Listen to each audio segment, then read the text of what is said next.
Ao anatin'ireo lalao sy hetsika samihafa kosa no entina aminao tanatin'ity reto fandadina manaraka ireto. Mikarakara tombola goavana mety azoazahoana fiara iray.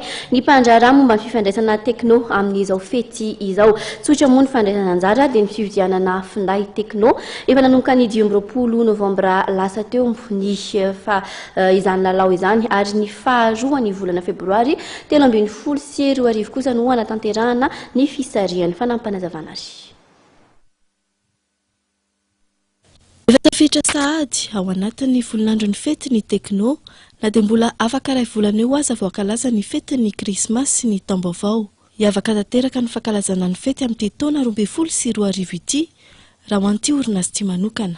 Amin'izao akatoko ny fety zao zany ny Tecno dia mikarakara fety geza be tokoa ho an'ny mpanjifa.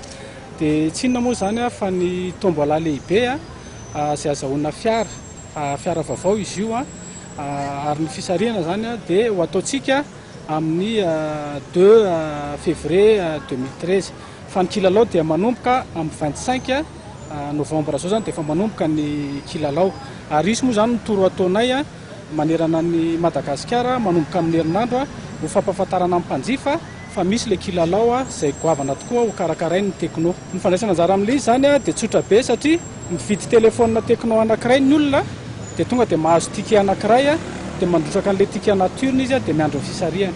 Isan'ny mampiavaka ny Tecno raha oharina amin'ny marika hafa ary antoky ny kalitaony ny visian'ny garantie izay mahatratratra any amin'ny 12 volana. Mitana lalana voalohany foana ny Tecno eo amin'ny faninanana eo amin'ny telefonia eto Madagasikara satria manana ny qualité manokana izy ary manana koa ny produit-any manokana koa. Efa mahatratratra any amin'ny 70 amin'izao fotoana izao ireo modely manana ny marika Tecno miparitaka eran'ny Madagasikara, finday izay mamaly tanteraka ny filan'ny mpanjifa.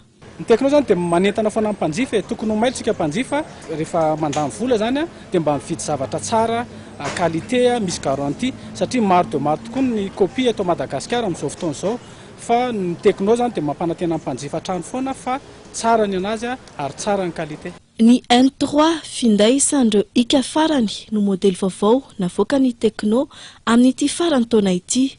Izy ity dia mitovy lenta amin'ny smartphone kanefa dia telefona double SIM.